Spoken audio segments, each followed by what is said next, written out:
Muy bien. Hoy yo he titulado este mensaje Dos instrucciones que cambian vida.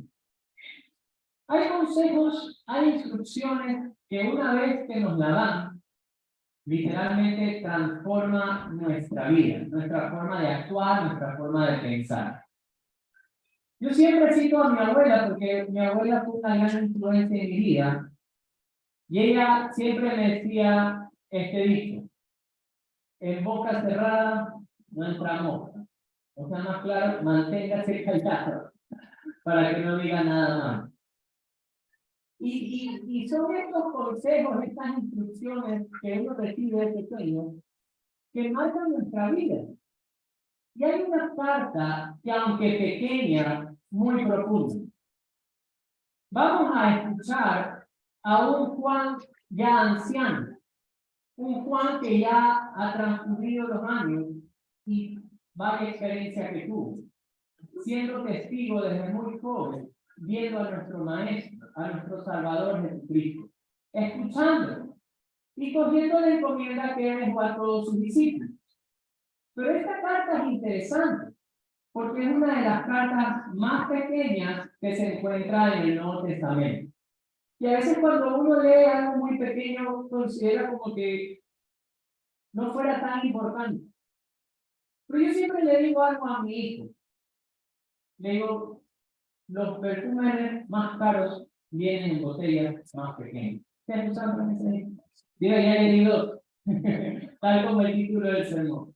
Son dos instrucciones que si nosotros ponemos nuestro corazón y en fe lo obedecemos, usted y yo no vamos a hacer y no vamos a salir igual de este lugar. ¿Cuántos lo creen? Amén. Muy bien. Entonces vamos a leer la carta, la segunda carta de Juan, y vamos a estudiarla juntos. Dice la Biblia: el anciano a la señora elegida y a sus hijos a quienes yo amo en la verdad. Y no solo yo, sino también todos los que han conocido la verdad. Versículo 2 de segunda de Juan. A causa de la verdad que permanece en nosotros y estará para siempre con nosotros. Sea con vosotros gracia, misericordia y paz de Dios Padre y del Señor Jesucristo, Hijo del Padre, en verdad y en amor. Mucho me regocijé porque he hallado algunos de tus hijos andando en la verdad, conforme al mandamiento que recibimos del Padre. Y ahora te ruego, Señora, no como escribiéndote un mandamiento nuevo, sino el que hemos tenido desde el principio. ¿Cuál es este? Que nos amemos unos a otros. Y este es el amor, que andemos según sus mandamientos. Y este es el mandamiento: que andéis en amor, como vosotros habéis oído desde el principio. Porque muchos engañadores han salido por el mundo que no confiesan que Jesucristo ha venido en carne. Quien esto hace es el engañador del anticristo. Mirad por vosotros mismos para que no perdáis el fruto de vuestro trabajo, sino que recibáis galardón completo. Cualquiera que se extravíe y no persevere en la doctrina de Cristo, no tiene a Dios. El que persevere en la doctrina de Cristo, ese sí tiene al Padre y al Hijo. Si alguno viene a vosotros y no trae esta doctrina, no le recibáis en casa, ni le digas bienvenido, porque el que le dice bienvenido, que dice la Escritura, participa en sus malas obras. Muy bien. Nosotros esta carta la podríamos resumir en dos mandatos. En dos mandatos. El primero sería: anden en la verdad y anden en amor. ¿Cuál sería el primer mandato? Anden en la verdad y anden en el amor. ¿Usted lo puede repetir? A ver. Anden en la verdad y anden en el amor. Ese sería el primer mandato. ¿Cuál sería el primer mandato? Y anden en el amor. Perfecto. Y el segundo mandato sería: cuídate de los falsos maestros. Cuídate de los falsos maestros. ¿Cuál sería el segundo mandato? Cuídate de los falsos maestros. Desesta todo lo que no te lleve a conocer a Jesús.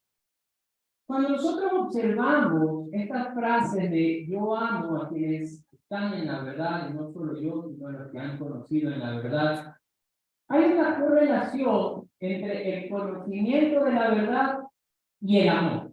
¿Sabía eso? Las dos frases, las dos palabras están siempre juntas. El conocimiento de la verdad crea amor en medio de nosotros. De hecho, cuando estudié justamente esta carta, hay varias definiciones de verdad. Hay muchas para la definición de verdad, pero la que se usa aquí en el griego es exclusivamente para el conocimiento de la Escritura, del Evangelio. O sea, el conocimiento del Evangelio crea en medio de nosotros, en medio de los que han creído el Evangelio, algo. ¿Qué es eso? Diga conmigo, amor. El conocimiento del Evangelio, el conocimiento de la Escritura va a crear en medio de nosotros amor. Ahora, ¿dónde podemos ver eso? Vámonos un ratito al libro de los Hechos. Venga conmigo al libro de los Hechos, capítulo número 2. En Hechos capítulo número 2, mi libro que estamos estudiando todos los domingos, hemos hecho 2 pausas, pero podemos observar cuando las personas fueron expuestas al Evangelio, y ellos creen en el Evangelio, algo sucedió, perdón, estoy en el desarrollo, algo sucedió. Viene Pedro, predica el Evangelio, ellos creen en el Evangelio, y algo sucedió en la vida de los creyentes. Verso 41 en adelante, mire lo que dice la Escritura. Así que los que recibieron su palabra, ¿qué dice la Biblia? Fueron bautizados, estamos en Hechos 2:41, y se añadieron aquel día como 3,000 personas. Y perseverando en la doctrina de los apóstoles, en la comunión unos con otros, en el partimiento del pan y en las oraciones. Y sobrevino temor a toda persona, y muchas maravillas y señales eran hechas por los apóstoles. Miren lo que dice el verso 44. Todos los que habían creído, ¿cómo estaban? Juntos. ¿Y tenían qué cosas? Las cosas en común. Verso 45. Vendían sus propiedades y sus bienes. ¿Y qué hacían con ellos? Los repartían a todos según la necesidad de cada uno. Verso 46. Perseverando unánimes todos los días en el templo y partiendo el pan en las casas, ¿qué hacían? Comían juntos con alegría y sencillez de corazón, alabando a Dios y teniendo favor con todo el pueblo. El Señor añadía cada día a la iglesia a los que debían de ser salvos. ¿Cómo se describe a la iglesia? ¿Cómo observamos a la iglesia? Una iglesia unida en amor.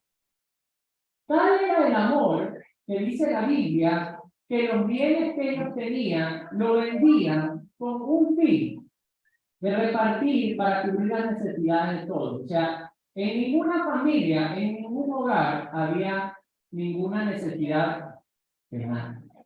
A ese amor de compartir aún lo suyo propio, veamos el relato de Hechos 4. ¿Va conmigo? Hechos 4, versículos 32 al 35.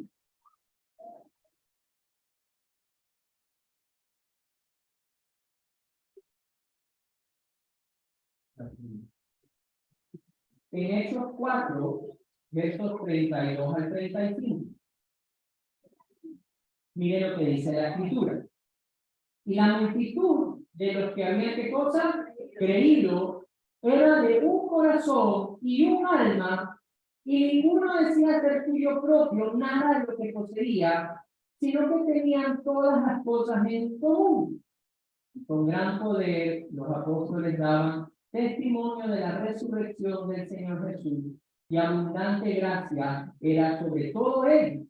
Así que no había entre ellos ningún necesitado, porque todos poseían heredades o casas, las vendían y traían el precio de lo vendido, y se lo ponían a los pies de los apóstoles, y se repartía a cada uno según la necesidad.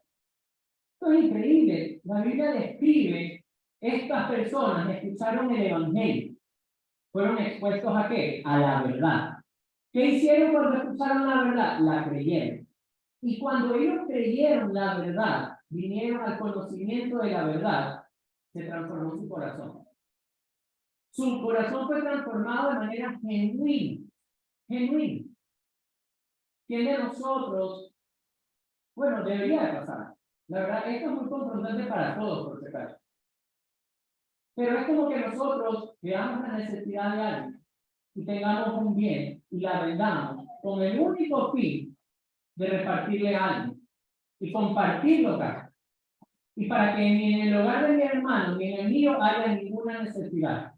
Ese es el corazón de la iglesia. Un corazón de personas que sin haber escuchado el evangelio eran extraños. No se conocían uno al otro, no sabían quién era. Pero cuando ellos vinieron de diferentes nacionalidades o diferentes lugares de nacimiento, porque aunque todos eran judíos, pero voy a cambiar el micrófono.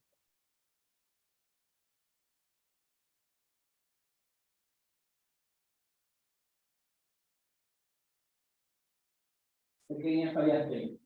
Aunque ninguno de ellos se conocía, y eran de diferentes trasfondos, diferentes lugares de nacimiento. Cuando conocieron la verdad, se hicieron uno. ¿Cuántos de aquí son de Cuenca? ¿Cuántos son de Masala? De Milagros, de Guayaquil, de Salinas. Bueno, puedo decir de varios lugares, de Cozolas, de Puerto Rico, de varios lugares. Pero cuando nosotros conocemos y somos expuestos a la verdad y conocemos la verdad, ese amor nos une. En cierta ocasión vivimos esta experiencia con mi esposa. Estuvimos en un viaje en una ciudad de China llamada Shanghai. Y estábamos en el metro, estábamos en el tren. Cuando estábamos en el tren, se nos hizo raro un jovencito asiático, un chinito, que tenía un libro negro. Normalmente las Biblias las borran de negro. La verdad no entendíamos lo que decía.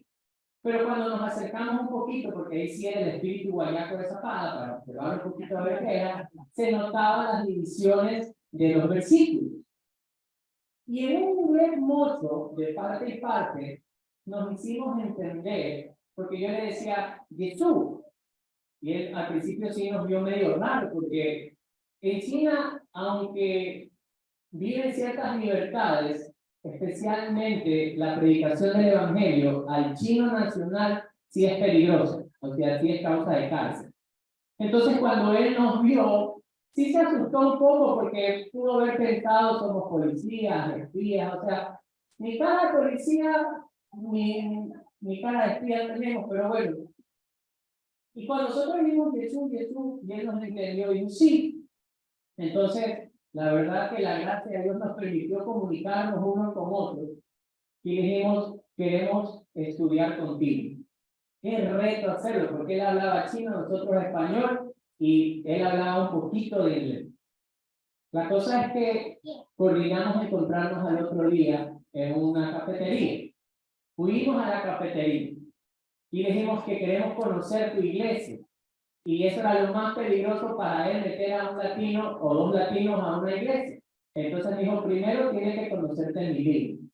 Vino en la entrevista con el líder y nos conocimos. Y conversamos. Bueno, la verdad conversamos inglés y inglés cosas del español. Fue bien interesante la ciudad. Pero ¿saben qué fue lo bonito? Que en esa segunda reunión, tuvimos 3 reuniones, y de hecho nos hicimos un grupo de WhatsApp y todo. No conversamos porque no saben chino. Entonces, pero en esa segunda reunión, él nos trajo a regalar una Biblia. Le trajo una lamparita para mi esposa. Y en la tercera reunión creo que también nos invitaron, creo que a comer unos helados. Y nosotros somos completamente extraños para él. No pudimos visitar la iglesia de él por razones de seguridad para ellos. Pero hubo una conexión inmediata, instantánea, desde el momento que dijimos Jesús. Y él estaba leyendo su Biblia. Y cuando nos reunimos y tratábamos de estudiar la Biblia en inglés, nacía un amor más ferviente. Que cuando nosotros ya llegamos a Ecuador, nos seguían escribiendo y cómo les fue, y cómo comenzado. Y ese es el amor que se experimenta cuando usted y yo somos expuestos a la verdad, pero creemos la verdad.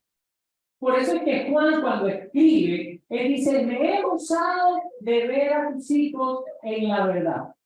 Esta carta se cree que no es que se le escribe a una señora, sino que se considera que esta carta es escrita a una iglesia. Y que por seguridad es que le ponen a la señora elegir. Y que los hijos son los miembros de la iglesia. O sea, que si esta carta caía en las manos de algún perseguidor de la iglesia, no sabían para quién era. Entonces, cuando nosotros somos expuestos a la verdad y creemos la verdad crea algo en usted y en mí. ¿Qué es lo que crea? Amor. Pero díganlo duro. ¿Qué es lo que crea? Amor. Muy bien. Ahora, pero hay que hacerse una pregunta aquí.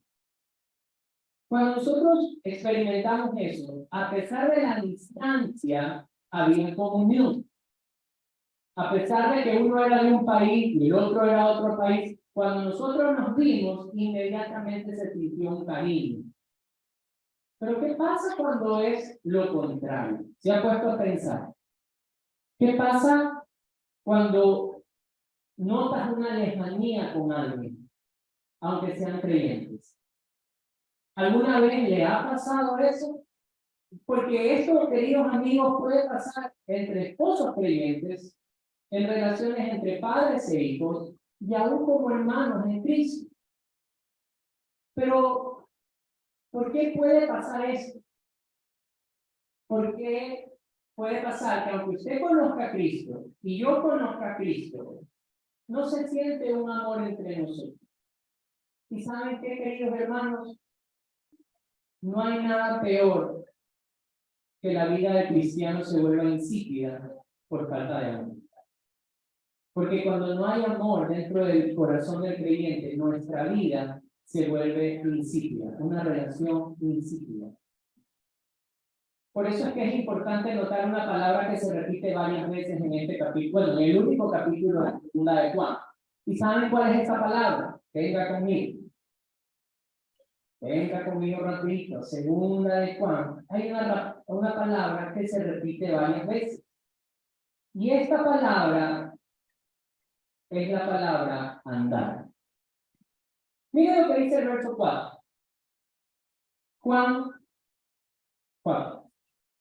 Mucho me regocijé porque he hallado a alguno de tus hijos andando en la verdad.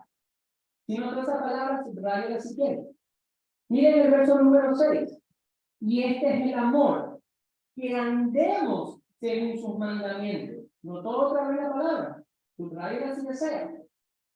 Y este es el mandamiento, que andéis en amor, como ya vosotros habéis oído desde el principio. 3 veces, en 3 versículos, la palabra andar se repite 3 veces.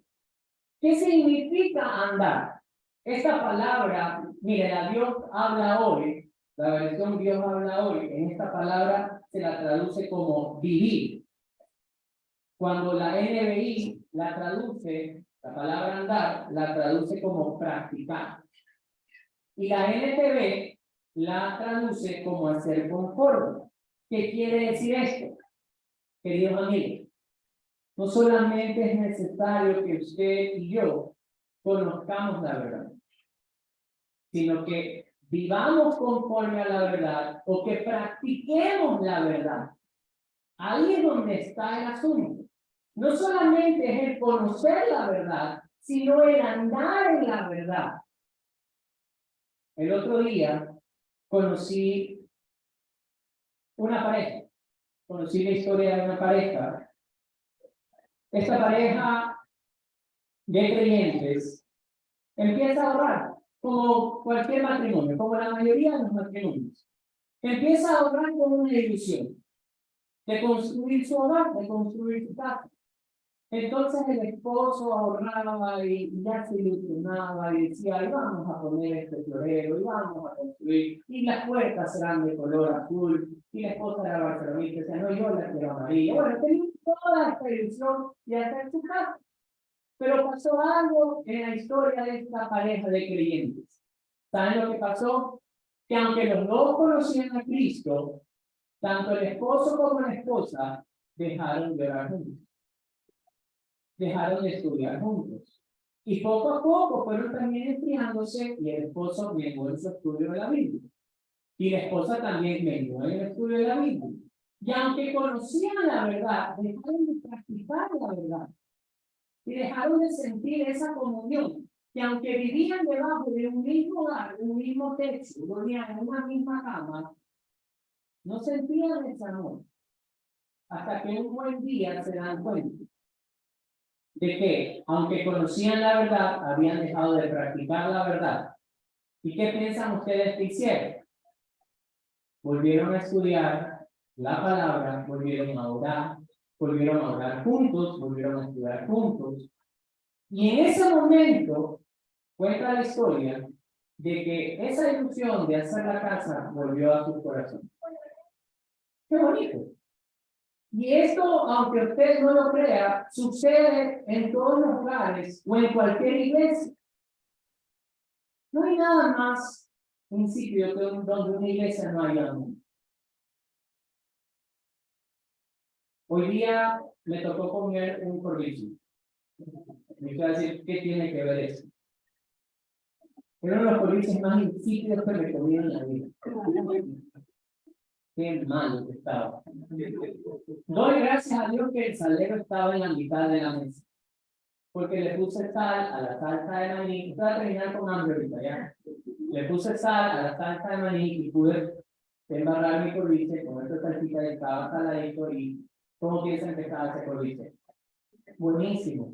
Se arregló el asunto. La vida entre esposos creyentes, cuando no se practica la verdad, es insípida. No hay nada más feo que una vida de una relación matrimonial insípida. O padres e hijos, cuando la verdad, la práctica de la verdad no está en medio, se vuelve insípida. Puedes tenerlo todo, puedes trabajar, puedes ser triunfante en tus cosas, pero cuando la verdad de Dios, cuando esa verdad puesta en acción, que es el amor de Cristo, no está en medio de tu vida se vuelve gris, se vuelve insípida, y no hay nada peor que una vida desabrida. Por eso es importante que aunque conozcamos la verdad, ponerla en práctica.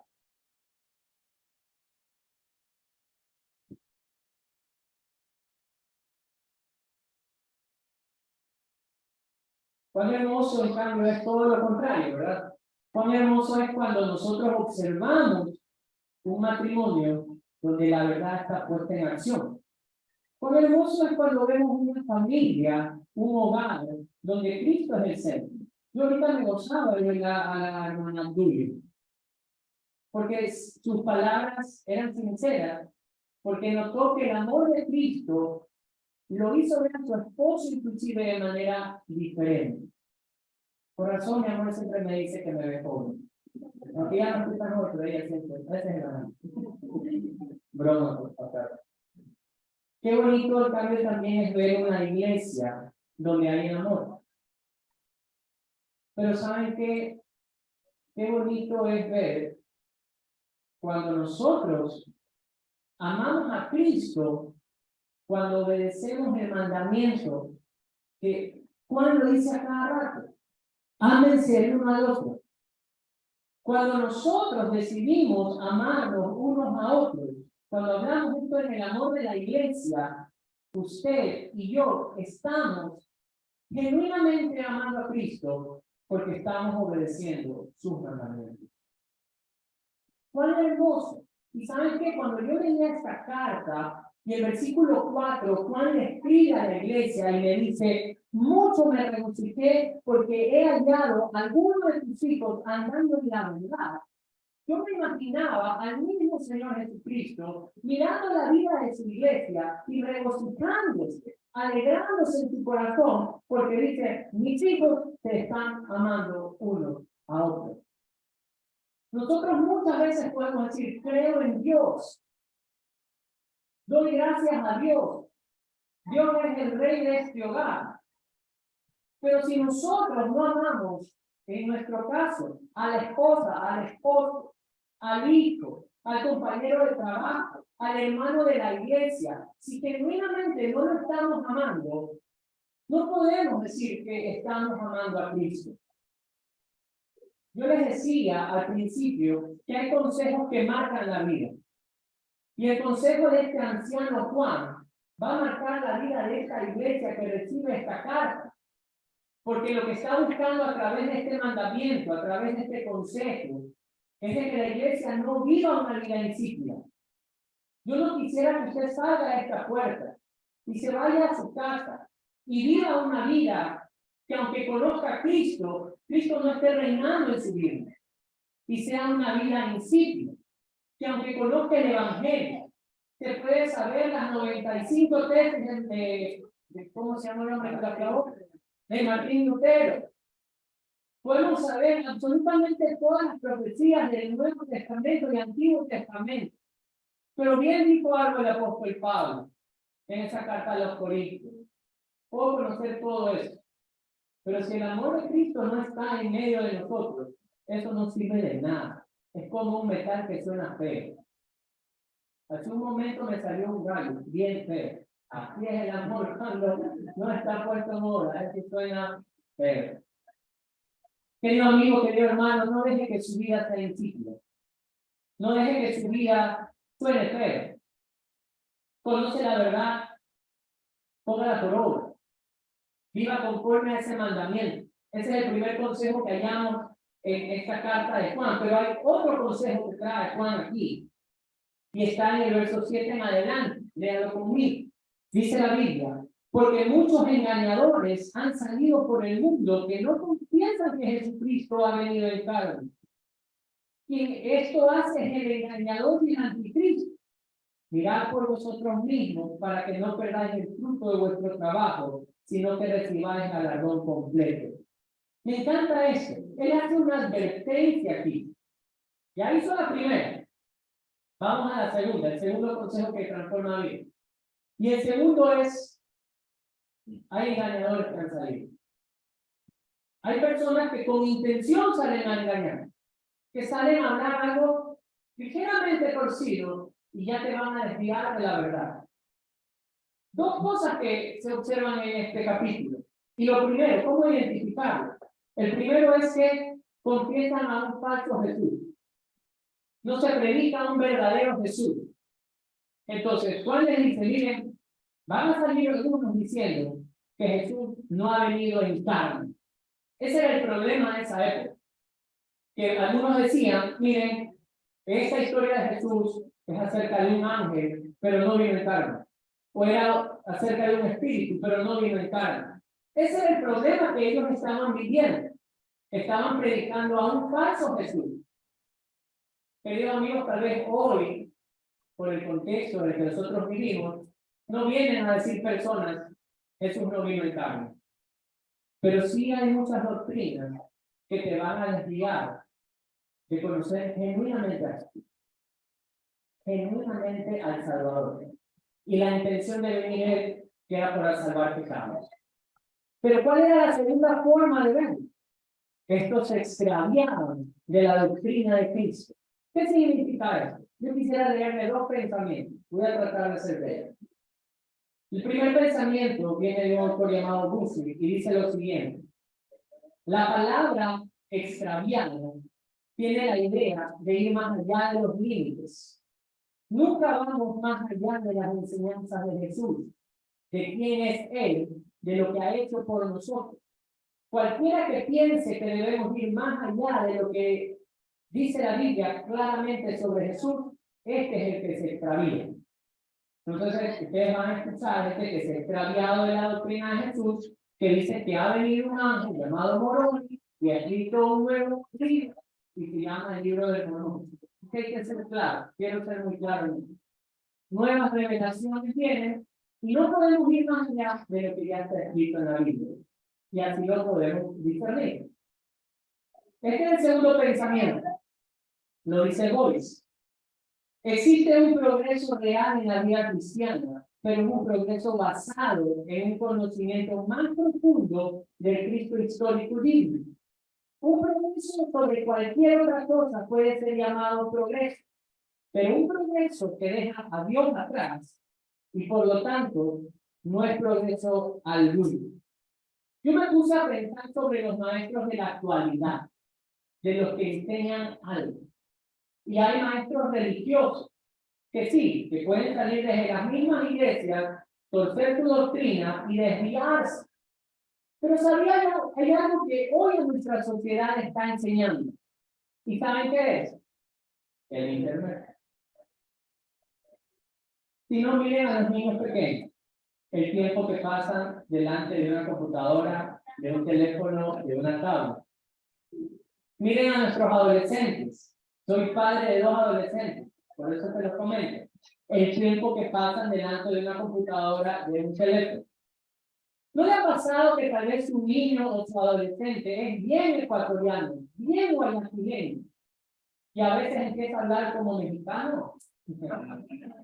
¿No le ha pasado? Porque esas cosas te empiezan a pegar. Porque ahora en nuestra cultura, en nuestro tiempo, no es que vienen peregrinos y están predicando y la sociedad se reúne en un parque a estar escuchando a los maestros. Ahora la educación de nuestros hijos y aún de los mayores llega a través de un pequeño aparatito. El otro día hay hablo de los maestros religiosos por un lado, pero quiero también hablar de los maestros seculares, porque también van a enseñar falsos críticos acerca de una idea torcida de quién es Dios. Nosotros hoy vivimos en medio de una sociedad donde a nuestros niños, adolescentes y jóvenes se les está enseñando un Dios, mucho amor, pero nada de sanidad. Y a Dios hay que conocerlo por todos sus lados. El otro día observaba una serie, no la vi, pero sé que hay una serie que se llama Merlina, basada en los locos Amos. Y hay un video que está muy sonado. Yo a mí me pregunto hablar de andar viendo esa cosa, pero tal vez muchos van a estar viendo a ver. Había alguien que decía, investíguelo usted mismo, pero le voy a contar. O sea, yo no soy de poner aplicación como el diablo, por si acaso, pero hay cosas que uno tiene que investigar las mismas. Entonces, hay una serie llamada Merlina y hay un baile de esta niña Merlina. Y hay un baile muy famoso que se hecho, mueve las manos y todo. Pero dentro de esta frase de la canción, me llamó la atención una frase. Y es una canción de una cantante que se llama Lady Gaga. Y la canción se llama Bloody o María Sangrienta. ¿Ya? Y lo interesante de esto de aquí es, hay una frase que dice que uno debe mover las manos. Y ella literalmente dice, como Jesús lo dijo. Entonces, cuando yo escuché esa frase, sí me llamó la atención. Yo dije, ay, tengo que investigar de qué se trata la canción. Entonces, ahora sí me metí, leí la letra y vi el video. Literalmente, esta joven cantante norteamericana hace una parodia sobre la Virgen María, la saca semi desnuda, con ese acto que le ponen los católicos aquí. Y hace una sátira sobre el nacimiento de Cristo y la crucifixión de Cristo. Y es muy frontal. Luego de esa canción, ella tiene otra canción. Y no hablo esto porque es maestro secular. Esto es lo que se enseña a través de la web. Esta misma cantante tiene otra canción que se llama Judas. Yo no sabía, la descubrí ahí. Y esta canción, que se llama Judas, esta chica le profesa su amor a Judas, el traidor de Cristo. No un amor cualquiera, un amor sexual, por si acaso, porque es muy explícito. Pero eso no es lo que más me llamó la atención, porque locos hay por todo el mundo. Locos hay para terminar. Pero más locos somos los que los seguimos. Cuando yo empecé a ver los comentarios de estas canciones, porque ustedes pueden ver los comentarios, sí me dio tristeza que había personas ya de nuestra edad, bueno, de los 30 y más jóvenes también, que ponían, esta canción tiene más de 11 años y sigue sonando. Y ponían otro comentario, es una diosa esta mujer, qué hermosas tus canciones. Otra ponía, y literalmente les estoy citando como estaban puestas. La sigo desde mi juventud, qué hermosas para estas canciones. La verdad, yo no podía creer lo que estaban leyendo mis ojos. Pero nos encontramos en esta sociedad. Los falsos maestros se pueden disfrazar de muchas formas. Por medio de doctrinas torcidas que vienen de los mismos pastores dentro de las iglesias y también de personas que no profesan ningún cristianismo, pero que te enseñan, entre comillas, a un Dios al que tú puedes literalmente poner por el suelo. Esos son los maestros que hoy en día tenemos. ¿Cuál es el consejo que da el apóstol Juan? El consejo del apóstol Juan se basa en los siguientes versículos. Venga conmigo, por favor, en el versículo número 9. Mire lo que dice la Biblia. Cualquiera que se extravíe y no persevere en la doctrina de Cristo, no tiene a Dios. El que persevere en la doctrina de Cristo, ese sí tiene al Padre y al Hijo. Mire el verso 10. Si alguno viene a vosotros y no trae esta doctrina, no le recibas en casa ni le digas bienvenido, porque el que le dice bienvenido participa en sus malas obras. Aquí hay que ver algo. Juan había escrito otra carta, que justamente es la tercera epístola de Juan. Miren cómo trata, porque ellos tenían una costumbre en la época, cuando se trataba de predicadores que viajaban narrando el evangelio, predicando el evangelio.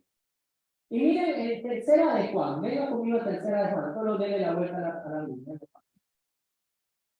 Y en el verso 5, mire cómo Juan elogia a Gallo y le dice así: amado, fielmente te conduces cuando prestas algún servicio a los hermanos, especialmente a los desconocidos, los cuales han dado ante la iglesia testimonio de tu amor, y harás bien en caminar como es digno de su servicio a Dios, para que continúen su viaje, porque ellos salieron por amor del nombre de Jesús, sin aceptar nada de los gentiles. Nosotros, pues, debemos acoger a tales personas para que cooperemos con la verdad. Entonces, había una costumbre, y que usted y yo debemos de practicar, por ese caso, de ser hospedadores. Entonces, la costumbre era que si venía un predicador itinerante, los que viajaban predicando el evangelio, usted debía decirle: ven y reposa en mi casa, ven a dormir a mi casa, ven y come en mi casa, descansa en mi casa. Y no solamente eso, sino que de nuestro propio dinero se daba a ellos para que continúen su viaje. Esa era la costumbre. Pero cuando se trata de algo que se mete al hogar o al corazón de la iglesia o al corazón de un creyente, Juan es muy radical, extremadamente radical. Tan radical que les dice: no los acoges en tu casa, no les encamines, ni siquiera le des la bienvenida. Queridos amigos, se está acabando un año. Se está acabando un año. Y este libro trae dos consejos que pueden transformar nuestra vida.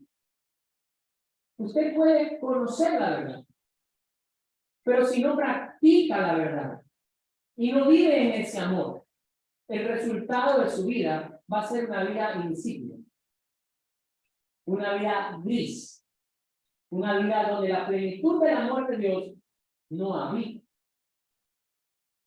Y Juan, en cambio, dice: anden en la verdad, obedezcan el mandamiento, ámense unos a los otros. Ese es el mandamiento. Y eso trae color y esperanza, no solo color, a nuestra vida. El amor de Cristo en medio de nuestra familia, en medio de nuestras parejas, en medio de nuestro hogar, en medio de nuestro trabajo. Porque estamos honrando a Cristo porque obedecemos su palabra. Pero hay algo claro también si usted quiere empezar un buen 2023. ¿Qué es lo que está dejando entrar en su vida, en su mente, en su corazón? Queridos amigos, miren, Satanás no puede hacer Satanás. Él viene a hacer su trabajo, él viene a matar, a destruir. Con Cristo. Esa era la consecuencia. Miren la consecuencia en segunda de Juan nuevamente, en el versículo número 8, la advertencia que da Juan y la consecuencia que puede haber.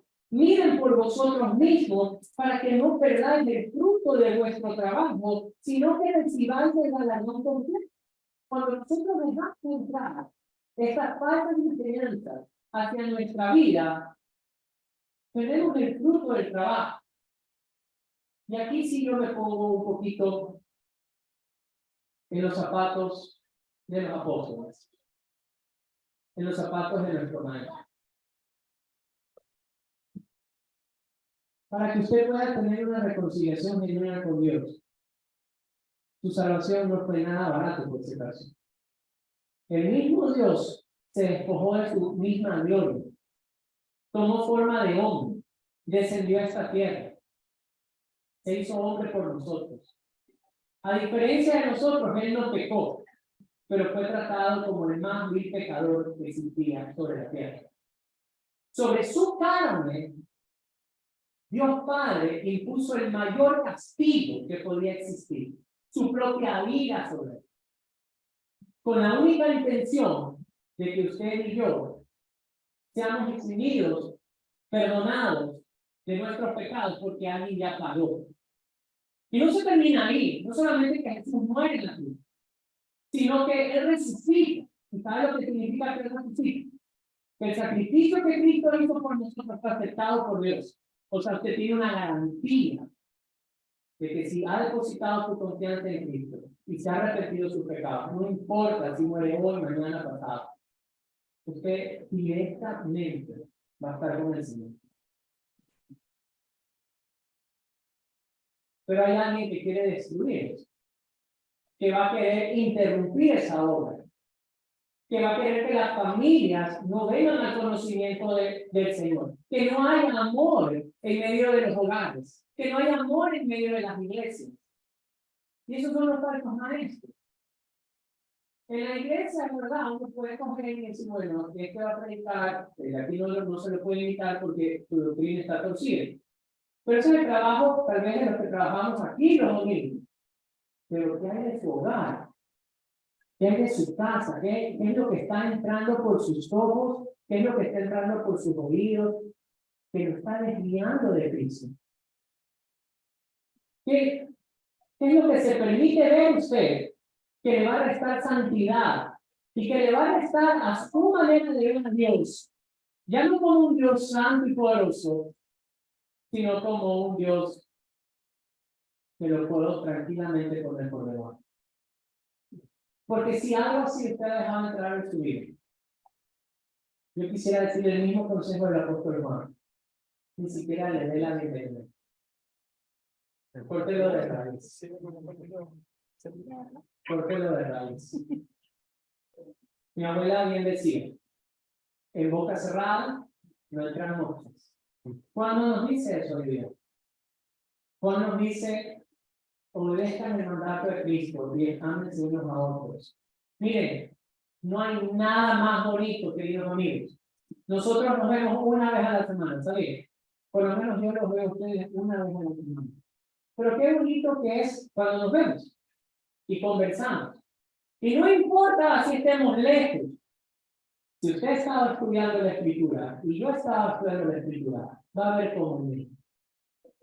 Simplemente el amor de Cristo se perfecciona en medio de nosotros. Pero ¿sabe qué? Los pastores no vivimos en sus casas. Usted sí. No le dé la bienvenida a nada ni a nadie que lo desvíe de mirar a Jesús de la manera correcta. Amén.